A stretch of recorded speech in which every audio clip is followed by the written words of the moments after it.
Uma boa noite a todos, os que estão aqui presentes, aqueles que nos acompanham dos seus lares. É motivo de alegria sempre que esses nossos encontros que ocorrem às quintas-feiras à noite. Nós gostaríamos de, antes de fazermos a abertura, a nossa prece de abertura da noite, dos trabalhos da noite, fazer um convite a todos os participantes, estudantes, aqueles que vêm assistir às palestras do Centro Espírita Fé, Cristo e Caridade, que a casa está aberta, né? Tomando todos os cuidados, as orientações que nos são passadas pelos órgãos. E aguardamos a presença, né, de todos aqui, né, neste horário de quinta-feira. É muito confortável, né, nos nossos lares acompanharmos essas palestras, mas a reunião aqui representa esse aconchego, um momento de confraternização que já nos está sendo permitido, né, observando todos as questões de seguranças que a casa tem observado desde o início. Então, nós nos preparamos para a nossa prece de abertura, convidando a todos na elevação dos nossos pensamentos ao nosso Pai de amor, infinita misericórdia e bondade, Deus, ao nosso Mestre Jesus, aos espíritos amigos que nos acompanham nestas atividades, que possam mais uma vez estar conosco, nos protegendo, nos amparando, nos auxiliando nesse esforço que busquemos, abrindo a mente e o coração para recebermos a mensagem do Evangelho do Cristo. Em nome do nosso Pai, declaramos aberto os trabalhos da noite de hoje. Que assim seja. Hoje é motivo de alegria termos conosco a nossa companheira Nega da cidade de Timbó, que participa lá da Sociedade Espírita Nosso Lar. Então a palavra é sua, fica à vontade, Nega. Obrigada, Elias. É sempre uma grande alegria vir a essa casa e encontrar também esses corações amigos, né, que a gente tem com tanto carinho, né? A gente é recebida sempre com tanto carinho. E são nossos palestrantes também lá da nossa casa. E hoje a gente trouxe esse tema, o despertar da borboleta, para a nossa reflexão. Então, da onde veio esse tema? Ele não foi uma invenção minha, né? O André Luiz, através da psicografia do Chico Xavier, em 1958, no livro Evolução em Dois Mundos, ele fala da metamorfose da borboleta. E o que ele fala sobre isso? Da morte, ele está falando sobre a morte, sendo um renascimento, uma mudança, uma metamorfose, uma transformação, uma libertação, uma volta ao lar. E sendo o casulo, né, o nosso corpo físico, e como todos nós sabemos, a gente tem um tempo aqui, dentro do casulo, que é o nosso corpo físico, recebemos uma senha quando nascemos, e em determinado momento nós precisamos entregar essa nossa senha, e ali nós saímos do casulo como borboletas, e para essa volta para o plano espiritual. Então, são essas reflexões sobre a passagem da vida aqui na Terra para a espiritual que a gente vai conversar hoje. E sobre esse tema, muitas pessoas têm receio, medo, não gostam de falar sobre a morte. Mas é importante falar sobre ela.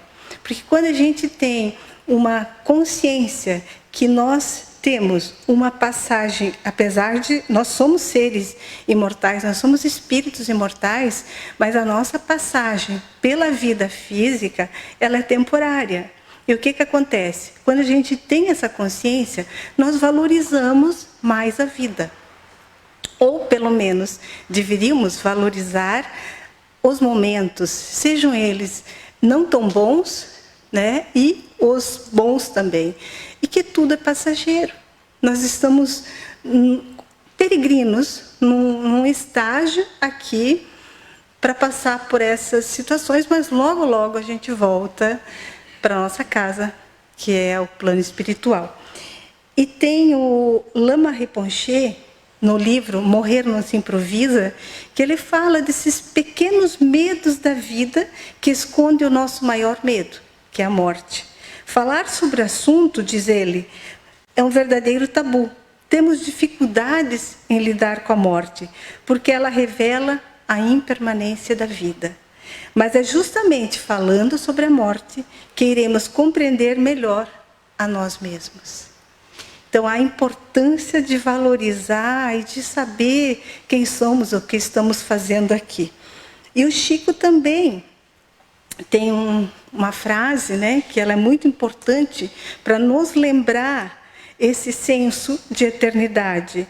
E ele fala que o problema do homem é seu apego ao que é transitório. Sem dúvida, ele deveria olhar mais para dentro de si do que o espelho. Falta-lhe desenvolver esse senso de eternidade. Então, o nosso maior medo é o apego ao transitório, né? É o apego das coisas que conquistamos, dos nossos títulos, do nosso patrimônio, inclusive dos afetos que a gente deixa fisicamente, né? Porque a gente sabe que os laços de afeto, eles não se dissolvem nunca, mas a presença física, por um período, sim. Então, são esses medos e esse apego que a gente tem, tanto ao material como aos afetos, né, que acabam prejudicando e faltando esse senso de eternidade. Então, a gente sabe que o espírito, ele é imortal e temporariamente num corpo físico dentro de um casulo. E o que a gente está fazendo aqui dentro desse casulo? Um estágio. Para quê? Para evoluir, né? Então, a doutrina espírita, ela compara a Terra como sendo uma escola que a gente vem aqui para estudar, para fazer as nossas provas. Como a gente estuda? A gente estuda na nossa convivência. Quais são as nossas provas? Todas as nossas vicissitudes. Desde aquele imperativo de acordar de manhã cedo, tem que ir para o trabalho, aquela rotina, isso são vicissitudes, né? E que nota eu vou tirar nesse meu dia a dia? Né? Aí a gente já está tirando as notinhas do nosso comportamento, do que a gente está fazendo a cada minuto nesse processo de estágio que nós estamos aqui. E também ela pode ser comparada a um hospital. Como nós vamos trabalhando as nossas vicissitudes, nós vamos aparando as nossas arestas e favorecendo as virtudes aparecerem, né? Nós vamos conquistando virtudes através das vicissitudes do nosso dia a dia. E tudo isso para a gente ficar forte, né? Pela ciência, pelo conhecimento e pelas virtudes que vai nos dando esse senso moral, esse comportamento mais adequado que todos nós deveríamos conquistar, né? E nós vamos conquistar, é questão de tempo. E um dia nós retornamos para o mundo espiritual. Não tem jeito. Essa é a única certeza que nós temos da nossa vida hoje. Que vai chegar uma hora que nós vamos entregar a senha e nós vamos voltar para a nossa verdadeira pátria, né? No Livro dos Espíritos, na terceira parte, onde fala das leis morais, tem um item que fala da fatalidade. E a questão é 853. Fatal, no verdadeiro sentido da palavra, só o instante da morte o é. Chegado esse momento, de uma forma ou de outra, ela não pode furtar-vos. Então, o que ele está dizendo? No Espiritismo não tem fatalidade, né? Mas o dia marcado para a nossa morte, né? Isso é considerado uma fatalidade, vai acontecer, né? E Kardec, eu acho que como nós, né, querendo saber um pouquinho mais, na 853A, ele diz assim: assim, qualquer que seja o perigo que nos ameace, se a hora da morte ainda não chegou, não morreremos? Ele está pedindo, né? Então, se existe um perigo, mas se não chegou a nossa hora, a gente vai conseguir superar isso? E os espíritos respondem: não, não perecerás, e tens disso milhares de exemplos. Quando, porém, soe a hora da tua partida, nada poderá impedir que partas. Né? Então, aqui, não perecerás, e tens disso milhares de exemplos. Quanta gente perde o avião que vai cair, né? Ou um acidente que aconteceu, coletivo ou individual, que por um problema a pessoa não foi para aquele local. Ou tinha que ir em determinado prédio, ou edifício, e aquele edifício pega fogo e aquela pessoa não estava lá. Né? Então, aqui nessa questão 853, pelos espíritos a gente tem como lidar com essa... Por quê? Né? Essa pessoa não estava lá. Porque não era o momento dela, não era chegado o momento dela. Porque se fosse, que tivesse comprometido com aquele momento, né, ela teria partido também. Então, o que a gente chega à conclusão? Que nós temos um período pré-determinado para viver aqui na Terra, né? Nessa nossa reencarnação, nós temos um tempo pré-determinado. Mas existem fatores que podem diminuir esse tempo, que depois nós vamos conversar lá mais adiante. Então, a gente tem que perceber isso. Nós temos um tempo pré-determinado, mas que existem fatores. E esse tempo pré-determinado, ele é realizado muitas vezes com a nossa presença, né, quando o espírito tem possibilidade, muitas vezes não, num centro de planejamento reencarnatório no plano espiritual. Ele não é aleatório, né? Vai cair nessa família por acaso. Não, existe todo um comprometimento, todo um planejamento que ele é realizado pelos espíritos superiores, né? Pessoas capacitadas para fazer esse planejamento. E sempre visando as necessidades do reencarnante. Sempre visando essas necessidades. Outra coisa. Então, a gente precisa lembrar que nós temos um período que é feito um planejamento. E, ao nascer, a gente recebe uma carga de fluido vital. É como se a gente recebesse uma bateria, uma pilha carregada conforme a nossa necessidade. E essa quantidade de fluido vital, ela não é igual para todos, porque nem todas as necessidades são iguais, né? Então, vai depender da necessidade de cada um. E na questão 70 do Livro dos Espíritos, é o próprio Kardec, os espíritos, que fazem essa comparação. Os corpos orgânicos são, assim, uma espécie de pilhas ou aparelhos elétricos nos quais a atividade do fluido determina o fenômeno da vida. A cessação dessa atividade causa a morte. Ou seja, quando essa pilha não está mais carregada de fluido vital, né, acontece a morte, né? E, assim, uma sutil, né, passada sobre o fluido vital. Ele é ativo no ser vivente e ele é extinto no ser morto. Ele é elemento básico da vida.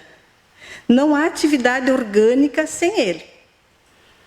E o nosso corpo precisa ser constantemente suprido desse fluido em razão da constante utilização. Então, nós gastamos essas energias, até com os nossos pensamentos, até com a nossa ira, com as nossas emoções desalinhadas, né? E precisamos repor, muitas vezes, esses fluidos.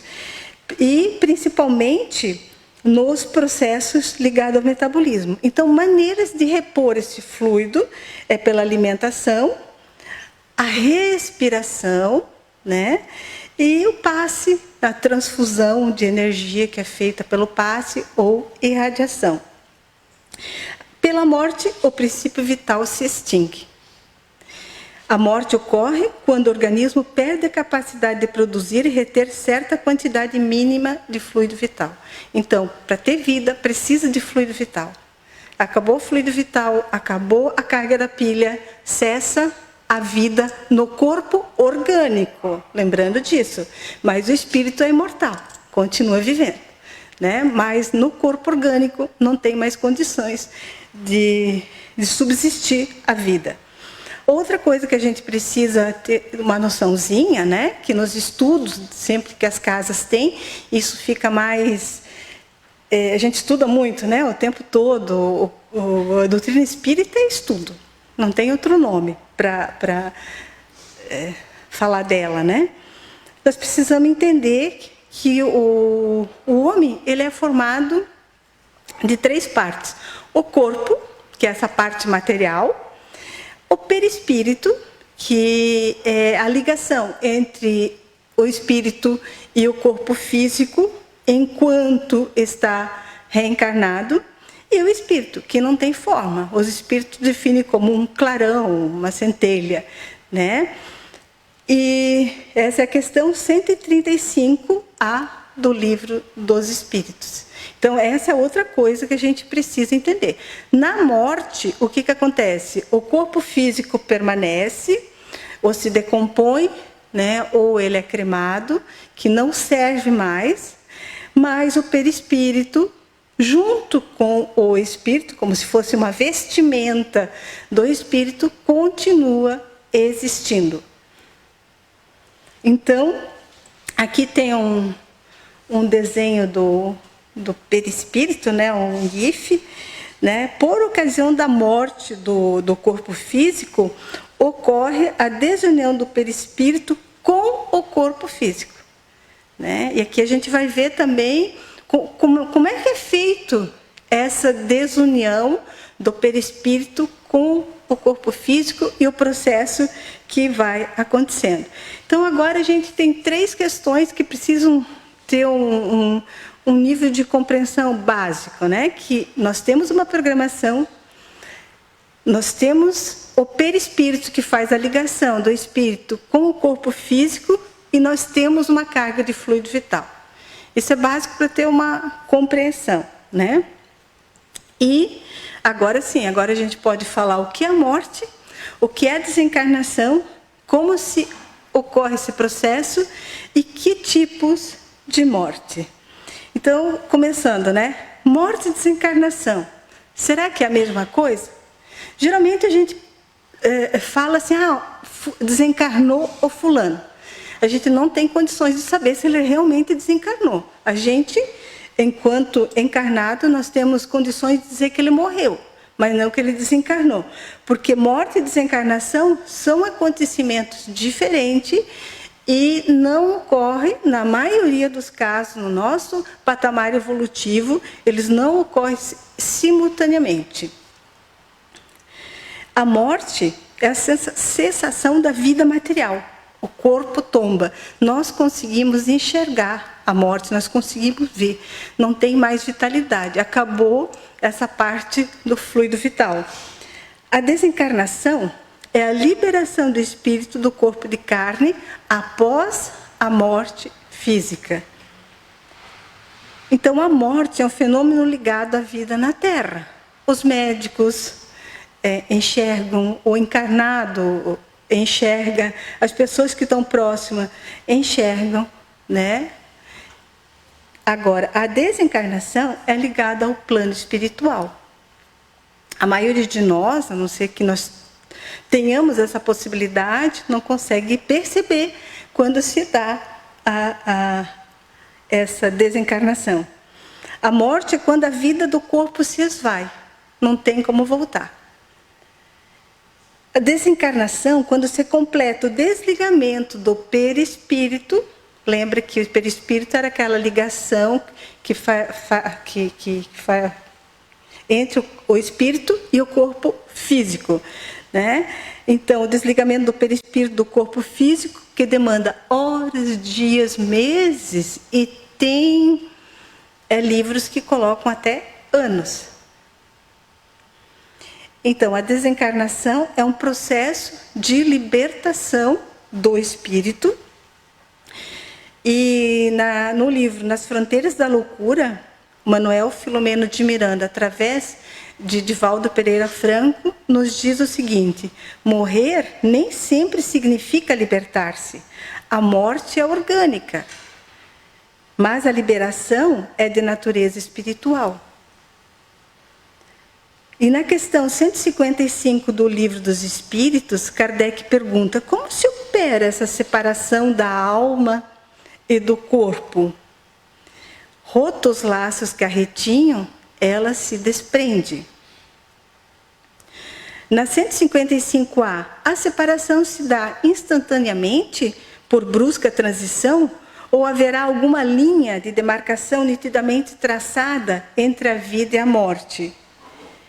E a espiritualidade responde: não, a alma se desprende gradualmente. Então, esses laços fluídicos perispiríticos se desprendem gradualmente, não se escapa como um pássaro cativo a quem se restitui subitamente à liberdade. O processo é lento e nós vamos ver por que essa lentidão em alguns casos. O espírito se solta pouco a pouco dos laços fluídicos, perispiríticos, que o prendiam. Esses laços não se desatam.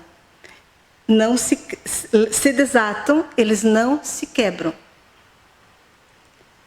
E aí tem um comentário de Kardec. A observação demonstra que no instante da morte, o desprendimento do perispírito, do corpo físico, não se completa subitamente, que ao contrário, se opera gradualmente e com uma lentidão muito variável, conforme os indivíduos. Então ele está dizendo que é conforme os indivíduos. Lentidão, gradualmente. Temos várias palavras aqui para analisar, Esses cordões fluídicos, eles sustentam a comunhão com a matéria. É o perispírito, através desses cordões fluídicos, em comunhão com a matéria, com o corpo físico. Espíritos evoluídos, no plano espiritual, através de recursos magnéticos, fazem o desligamento, conforme a necessidade do morto. E o desligamento, ele é como no nascimento, porque no nascimento também, o perispírito se junta, se acopla ao corpo físico, molécula por molécula, célula por célula. E na desencarnação é o mesmo processo.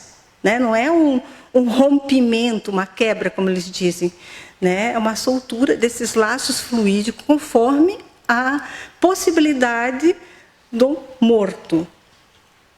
E aqui tem um esclarecimento no livro Os Obreiros da Vida Eterna, também através de André Luiz, psicografado pelo Chico Xavier, que é o Jerônimo lá, que tá ajudando o André Luiz,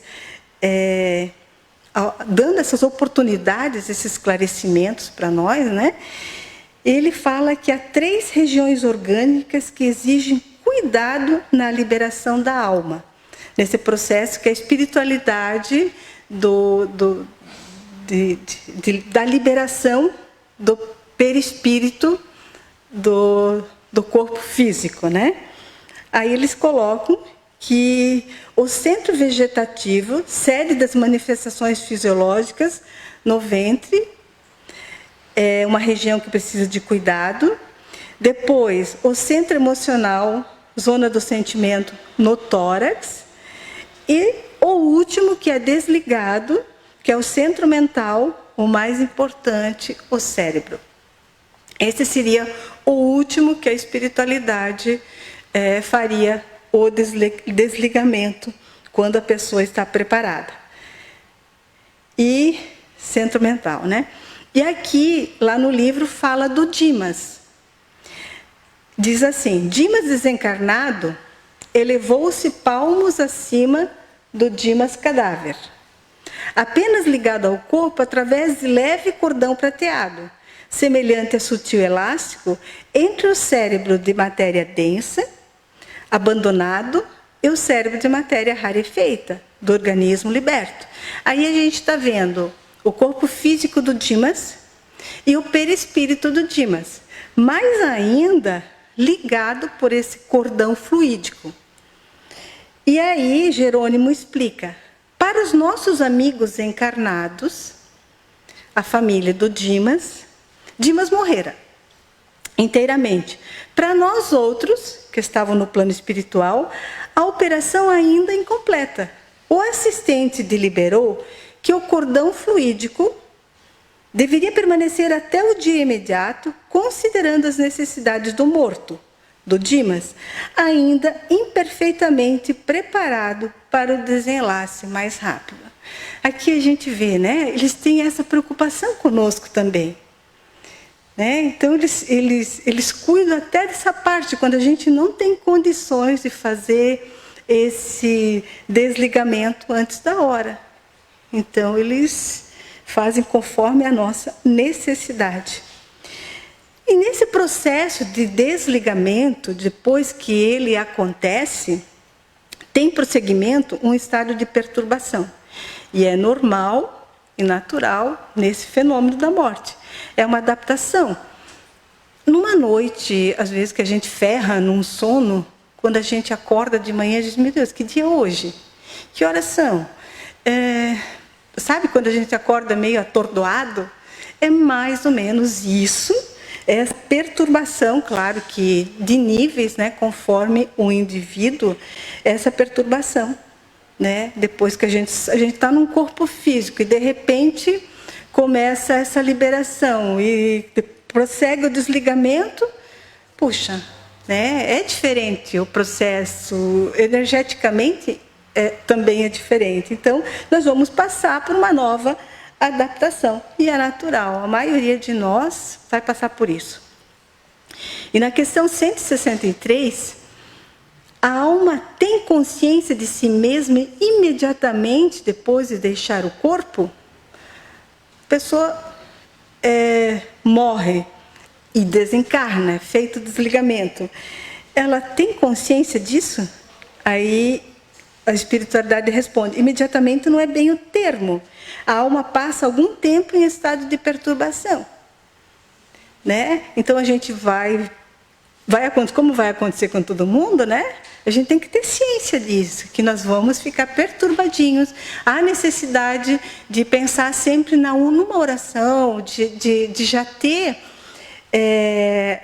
esse modo de orar conosco, como quando acontecem as coisas conosco no dia a dia, sempre procurar pela prece, porque vira um condicionamento. E nessa hora da perturbação, o que nos vai aliviar é a prece, é a oração. Então, lembrar disso. Na questão 164, a perturbação que se segue à separação da alma e do corpo é do mesmo grau, da mesma duração para todos os espíritos?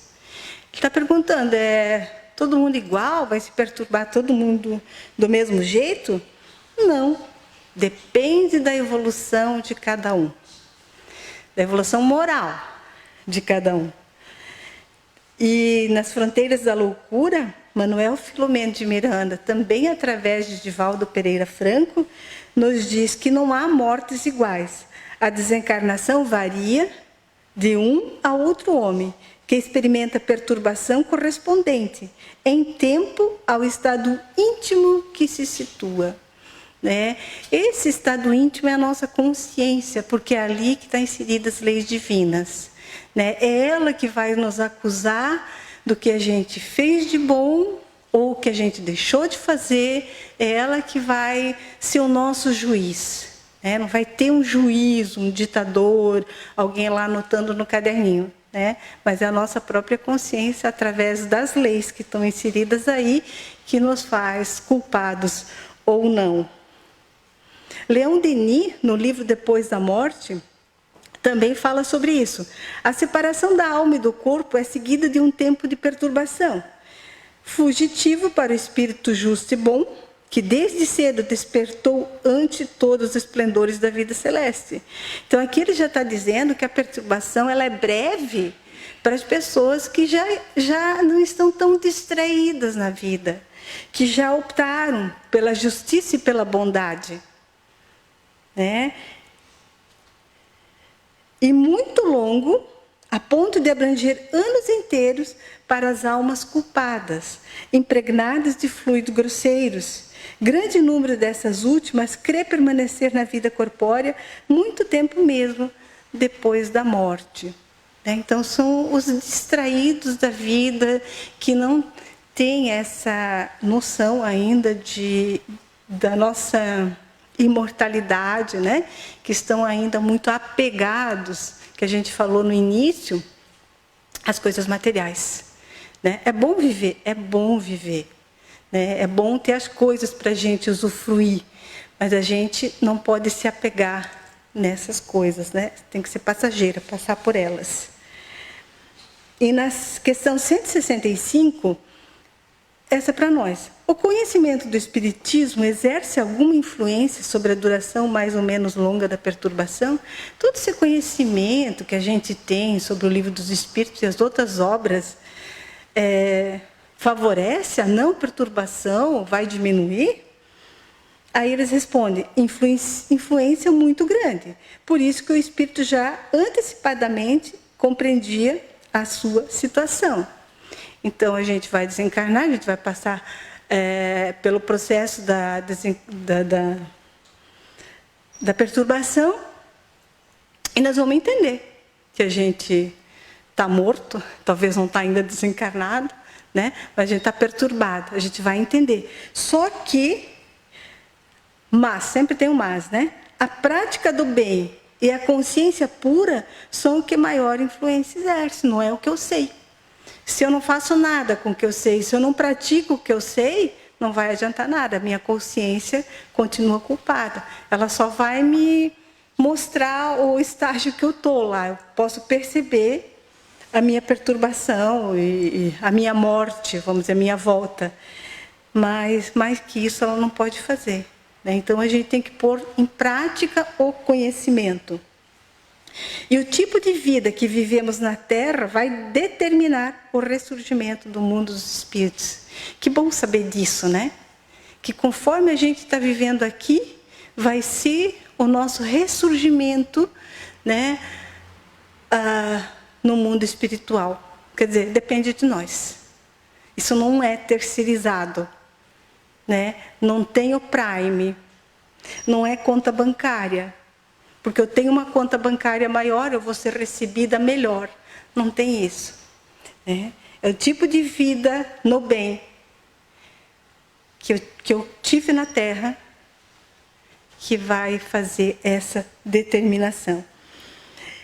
O homem de bem, ele é pacífico, resignado, alegre mesmo, é a morte do justo.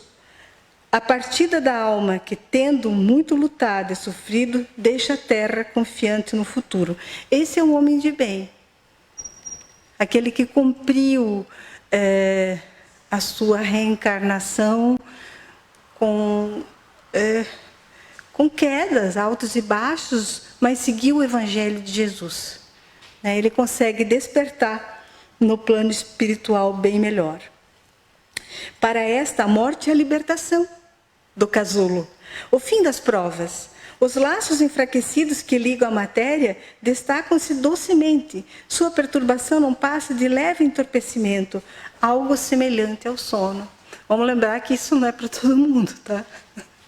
Né? São poucos que vai acontecer isso, mas a gente pode ir atrás disso. A gente tem quantos sonhos que a gente vai atrás? Por que a gente não sonha com despertar melhor na espiritualidade, que a gente tem certeza que vai acontecer? Então a gente pode ir em busca desse sonho, né? De uma libertação mais pacífica, né? Mais branda. E tem os homens sensação.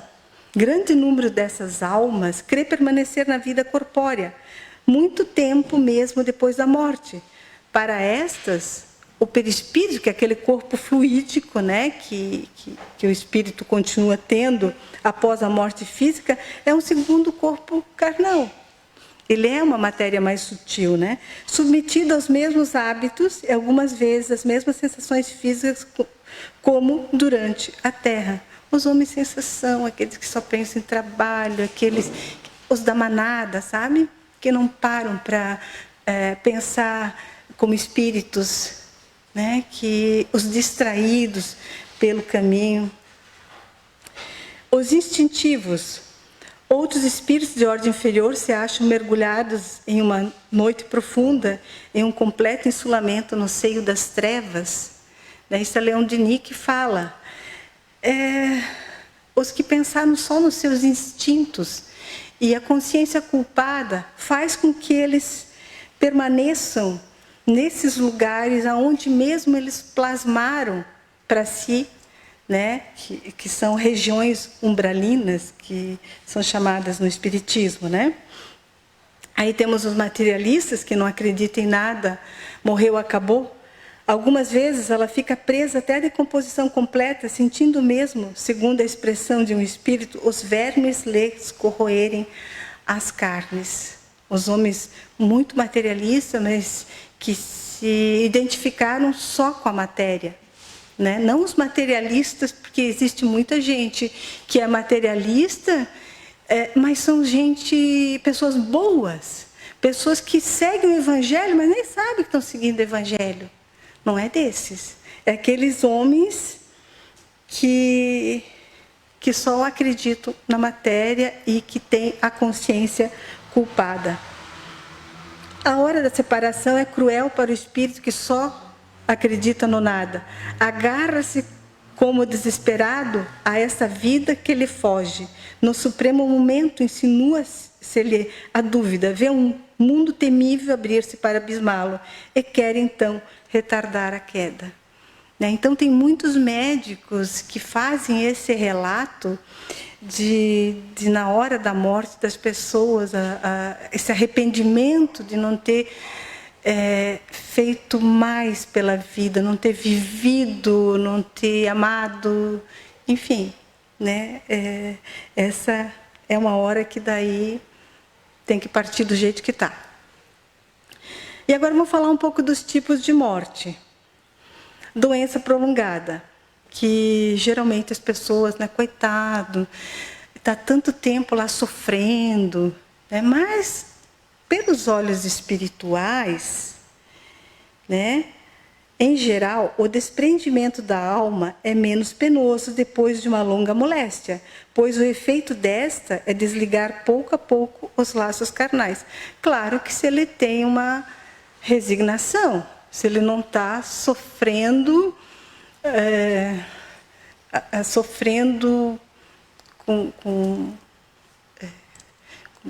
não de uma forma útil, né? Então esse sofrimento não está sendo bom para ele, está revoltado. Por que a pessoa no estágio de doença ela acaba tendo um desligamento, se ela favorece através da resignação, né? Passando pelo processo mais resignada, porque ela não quer saber da conta bancária dela. Ela quer melhorar de saúde. Ela faz preces. As pessoas fazem preces por ela. Isso facilita esse afrouxamento desses laços fluídicos, né? O Paulo apóstolo, ele falava, né? Quando estou forte, sou fraco.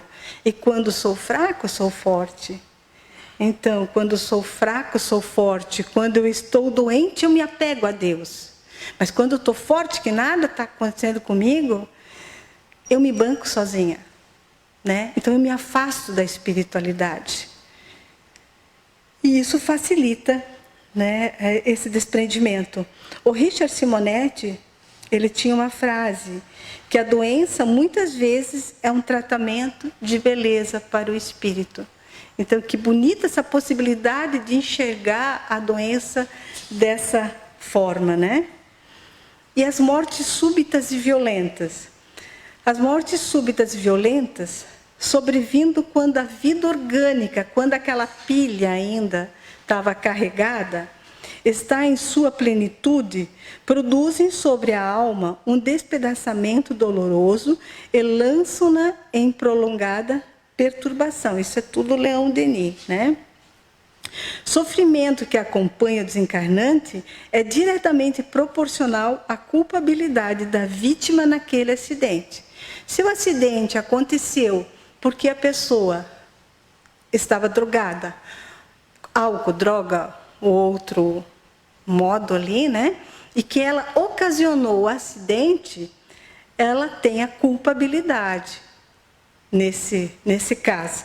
Nos casos em que o espírito não foi o responsável, consciente ou inconsciente, pelo desencarne, esse fluido vital, essa bateria ainda presente no corpo dela, restante sofreria uma queima rápida, o que liberaria o espírito dessas energias impróprias para a vida espiritual. Nesses outros que existe uma culpabilidade, isso se chama um suicídio indireto, que depois nós vamos ver mais adiante, né? Então, ele ainda tinha fluido vital, e aí vai ser um choque, um rompimento, mas não vai ter esse gasto fluídico, essa queima rápida, como aconteceu quando a pessoa não tem a culpa, né? Ou seja, que chegou o momento dela, né? Bateu naquele poste, ela estava bem, não tinha problema nenhum, mas desgovernou, ou foi um outro carro que desgovernou ela, né? Que não era ela a culpada. Então, acontece essa possibilidade. Se a gente for ver, é sempre justiça, né? Está sempre envolvido com justiça divina. Na questão 165, tem um comentário de Kardec. Nas mortes violentas por suicídio, suplício, acidente, sufocamento, ferimentos, o espírito fica surpreendido, espantado, não acredita que esteja morto e sustenta essa ideia com obstinação, com teimosia. No entanto, vê o seu corpo, sabe que esse corpo é seu, mas não compreende que se ache separado dele. Acerca-se das pessoas a quem estima, fala-lhes e não entende porque elas não o ouvem. Essa ilusão dura até o completo desprendimento do perispírito. Então, às vezes, é aquela necessidade do morto, né? Está morto? Tá, mas não está desprendido. Então, cada caso é um caso. E tendo uma culpabilidade no processo, é muito mais demorado. Um infarto fulminante. Quando isso acontece, o que a gente estuda? Nossa, que bela passagem. Morreu como um passarinho. Pode ser, se a pessoa está preparada para essa morte. Morreu como um passarinho, né? Se ela tem uma vida digna para ressurgir moral, né? Para ressurgir no plano espiritual. Mas se ela não tinha esse preparo, não é uma bela passagem. Ela vai ter uma perturbação conforme o comportamento dela na vida. Cada caso é um caso, né? Não dá para saber, né? A culpabilidade é pela nossa consciência. E a morte natural, por idade avançada? Na questão 68 do Livro dos Espíritos. Qual a causa da morte dos seres orgânicos? Esgotamento dos órgãos. Quando o órgão não tem mais possibilidade de funcionar, a gente acaba morrendo, né? O corpo não aceita mais o espírito na casinha. A vida física se extingue mansamente, tranquila, cumprindo os prazos concedidos pela providência divina. Eu acho que essa é a que todo mundo gostaria, né? É aquela coisa que vai se apagando igual uma vela que bruxoleia e se apaga. Mas com uma certa preparação, né? Com um certo caminhar na moral, né? E as mortes coletivas. Isso está no livro Ação e Reação. O acidente pode ser igual para todos que tombaram. a morte, que aqui eu acho que o termo mais adequado no livro está morte, né? Não querendo mudar o livro, mas o termo mais adequado é a desencarnação, é diferente para cada um deles. E aqui ele traz um exemplo. 8 dos desencarnados no acidente jaziam em posição de choque, algemados ao corpo, mutilados ou não. 4 gemiam, jungidos aos próprios restos. Os 2 deles, não obstante, ainda enfaixados às formas rígidas ao corpo, gritavam desesperados em crises de inconsciência. Hilário, perguntando por que motivo era rogado o auxílio para a remoção de 6 dos desencarnados, quando as vítimas eram 14. Isso lá no plano, os espíritos falando, né? Que foram lá auxiliar nesse resgate. Aí eles respondem assim: não podemos esquecer que seu desastre é o mesmo para todos que tombaram, morte física. A desencarnação é diferente para cada um. No momento serão retirados da carne tão somente aqueles cuja vida interior lhe outorga a imediata liberação. Percebe? É nossa responsabilidade, é nossa autorização pela vida que tivemos. O gênero de vida que alimentamos no estágio físico dita as verdadeiras condições de nossa morte. É uma repetição daquela frase, né? Assim é que morte física não é o mesmo que emancipação espiritual. Não quer dizer que os demais companheiros acidentados, continua lá no livro, estarão sem assistência, embora coagidos a temporária detenção nos próprios restos. Então, eles dizendo que mesmo que não dá para fazer o desligamento daqueles que ficaram lá, né, eles não estão sem assistência. A espiritualidade está fazendo o que pode, mas a responsabilidade é da pessoa, né?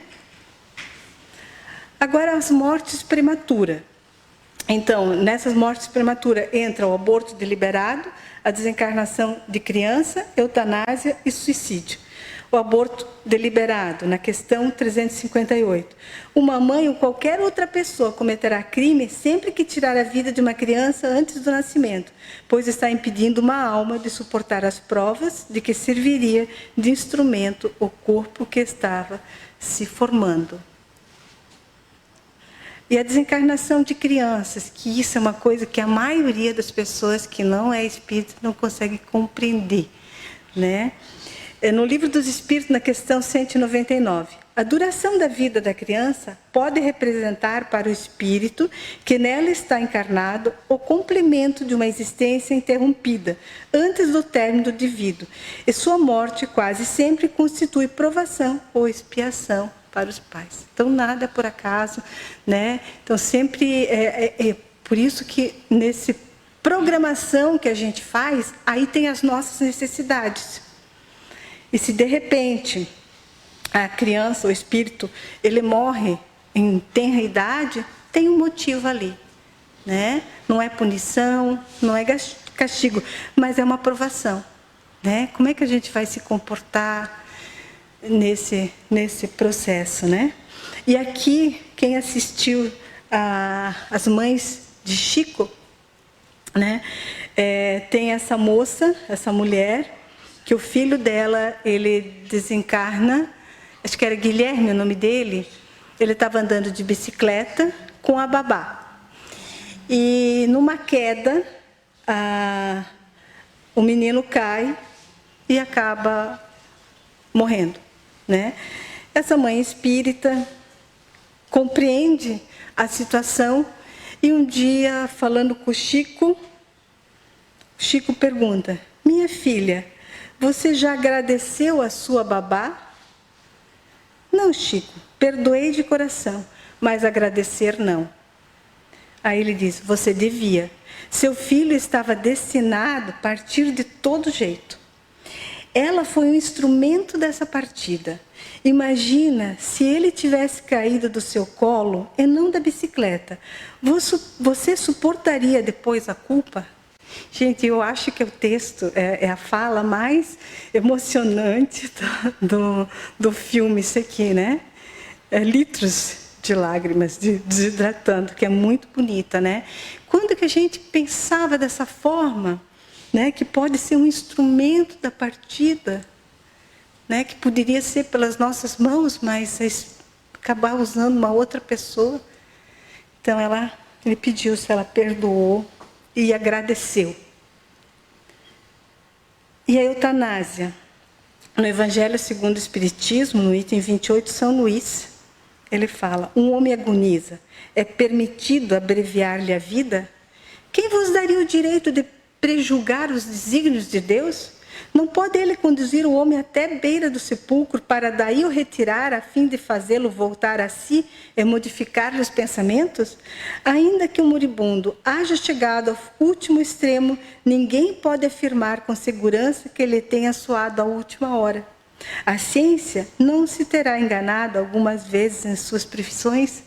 Quanta gente, né?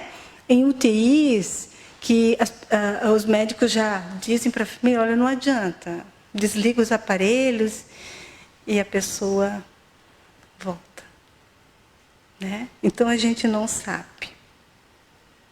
O suicídio. Ao tirar a vida, o suicida experimenta uma frustração imensa. Não fugiu do problema, da dor, do sofrimento. Ele desperdiçou uma chance. A ideia era fugir dessa dor, né? Mas acabou prejudicando e tendo uma dor maior.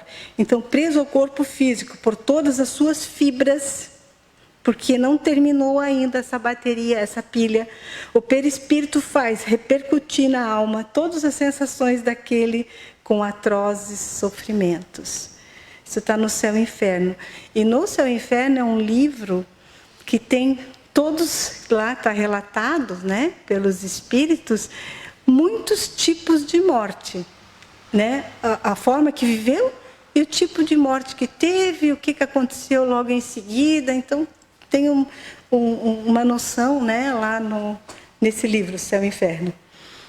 Porque no suicídio a gente acaba lesionando o corpo perispirítico. E quando a pessoa, na próxima encarnação, ela volta com essa parte física lesionada, porque ao se prejudicar, né, tirando a vida, ela acaba prejudicando o perispírito, que é um modelo organizador biológico para formar o nosso próximo instrumento para reencarnar. Mas os sofrimentos não são inúteis desse espírito que tirou a vida, habilitando a respeitar a vida e a voltar-se a Deus. E ele necessita manter o equilíbrio, tanto os encarnados, os familiares e os desencarnados, orações capazes de reerguê-lo. Né? Então, não vai ser à toa, mesmo esse ato, né, de tirar para a vida, não vai ser, vai ter um aprendizado aí. E a Maria de Jesus, mãe de Jesus, atua junto aos postos de socorro de irmãos que desencarnaram através da morte voluntária. Lidera equipes de resgate, iluminando corações, esclarecendo consciência. Então, não é qualquer espírito que cuida dessa área, né? Eles estão também com uma equipe espiritual desse calibre, né? De Maria, mãe de Jesus. Agora, suicídio indireto. Poucos são completistas. O que é isso? Poucos vão morrer no dia marcado. Nós geralmente não completamos a nossa reencarnação. A gente volta antes da hora por suicídio indireto. Nascemos com uma estimativa de vida e com os abusos desencarnamos antes do previsto. Não completamos o tempo estimado. Isso chama suicídio indireto. Quais são os abusos? Alimentação. A gente vai acabar lesionando a parte física, onde eu não tenho mais condições, o espírito não tem mais condições de viver dentro dessa casa, dentro desse casulo. Bebida, drogas, pensamentos, né? Raiva, em todas essas emoções que desalinham, né, o nosso sistema imunológico, né, que acaba prejudicando. E as doenças nos atingem com mais rapidez.